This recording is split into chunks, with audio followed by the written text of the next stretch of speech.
गंगानगर ब्रजघाट में रह रहे बंगाली समुदाय के लोगों की संग सरकार कर रही है। हिंदू बंगाली समुदाय के लोगों ने इच्छा मृत्यु की मांग की सरकार से और ब्रजघाट गंगा में जल समाधि लेने की शपथ ली है। अगर 1 माह के अंदर उनके पहचान पत्र का कोई निष्कर्ष नहीं निकला तो आंदोलन करेंगे।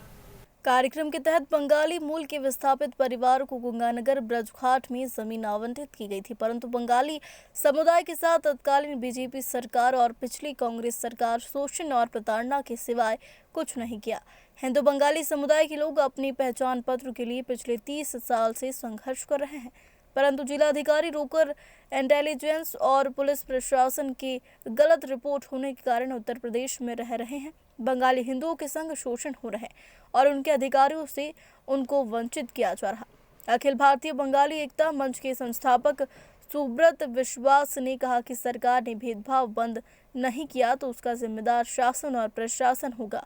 जल्द ही बंगाली समुदाय एक बड़े आंदोलन करेगा और ब्रजघाट गंगानगर में रह रहे बंगाली समुदाय के लोगों को 1 माह के अंदर पहचान पत्र नहीं दिया गया तो ब्रजघाट गंगा नदी में ग्रामीण स्वेच्छा इच्छा मृत्यु की मांग के तहत गंगा समाधि ले लेंगे, जिसका जिम्मेदार उत्तर प्रदेश की योगी सरकार, हापुड़ के जिला अधिकारी, लोकल इंटेलिजेंस और पुलिस प्रशासन होंगे, जिनकी गलत रिपोर्ट के कारण बंगाली परिवारों को कई वर्षों से घुसपैठिया बांग्लादेशी होने का तना शासन और प्रशासन द्वारा कसा जा रहा है और बच्चों को स्कूल में भी इस कारण लोगों का विदेश होने का भेदभाव सहना पड़ रहा है। यहाँ पर हमारे ब्रजघाट में बंगाली समुदाय के गंगानगर में कई परिवार रहते हैं, कई वर्षों से यहाँ रह रहे हैं।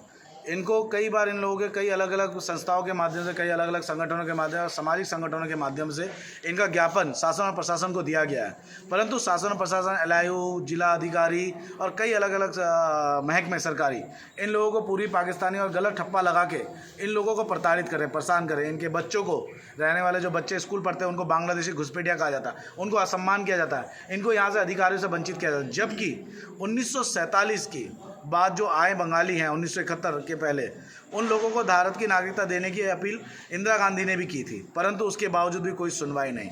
अगर ये बांग्लादेशी हैं, ये घुसपैठिया है, तो मैं पूछना चाहता हूँ सरकार से सवाल कि डॉक्टर मनमोहन सिंह, जिनका जन्म लाहौर में हुआ था, और लाल कृष्ण आडवाणी, जिनका जन्म पाकिस्तान में हुआ था, उन लोगों को किस प्रकार से देश के प्रधानमंत्री और भारत की जो नंबर 1 पार्टी है उसके अंदर उनको अधिकार दिया गया रहने का। अगर वो घुसपैठियों को रहने का अधिकार है तो ये घुसपैठिया क्यों नहीं है अधिकार है इस देश में। मैं ये नहीं कह रहा हूँ कोई घुसपैठिया, इस देश के अंदर कोई भी विस्थापित हुआ, शरणार्थी हुआ, वो लोग अपने दर्द की वजह से नहीं, बंटवारा हमने नहीं करवाया, अखंड भारत से बंटवारा होकर आए थे।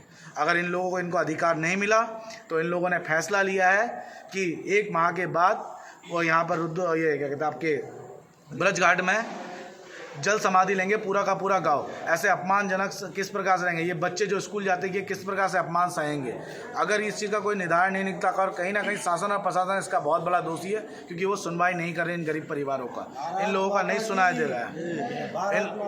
इन लोगों को इनका अधिकार मिलना चाहिए, इन लोगों को इनका अधिकार मिलना चाहिए। और अधिकार नहीं मिला तो 15 दिन बाद, आज से 15 दिन बाद हम यहाँ पर आके मुख्यमंत्री और प्रधानमंत्री को खून से लेटर लिखेंगे और जिसका जिम्मेदार भी शासन और प्रशासन होगा। और प्रशासन और प्रशासन को चेता देना चाहते हैं, अब ये जो बंगाली कम्युनिटी नहीं है, हम 40 साल हो गए यहीं पर आए गंगानगर में और नसबंदी केस लिया हमारी, और सरकार प्रशासन हमें यहाँ पर बैठाया। तो 40 साल से बैठे हैं, हमारा वोट भी थे, राशन भी थे, राशन कार्ड भी थे, और राशन कार्ड वोट लिस्ट सब हमारा निरस्त कर दिया। छोटे छोटे बच्चे हैं, स्कूल जाते, इन्हें बांग्लादेशी बोलते हैं, इसे कोई मर्यादा नहीं देते।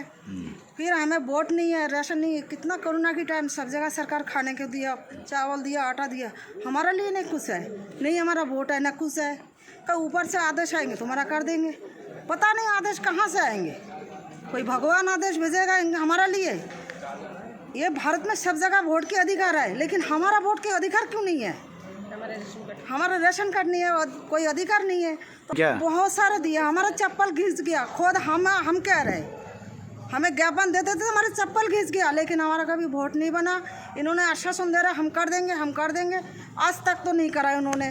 तो हम ये आगे सोच रहा हूँ, तो ये ज़िंदगी हमारा बेकार ही है, हम मर जाए तो ये अच्छा है। अगर हमारा सरकार 1 महीना में अगर नहीं सुनेगा तो हम गंगा में डूब के मर जाएंगे, लेकिन दोबारा इनसे वादा नहीं करेंगे। और ये हमें झूठा वादा देके इतना दिन रखा है। ठीक हो गया।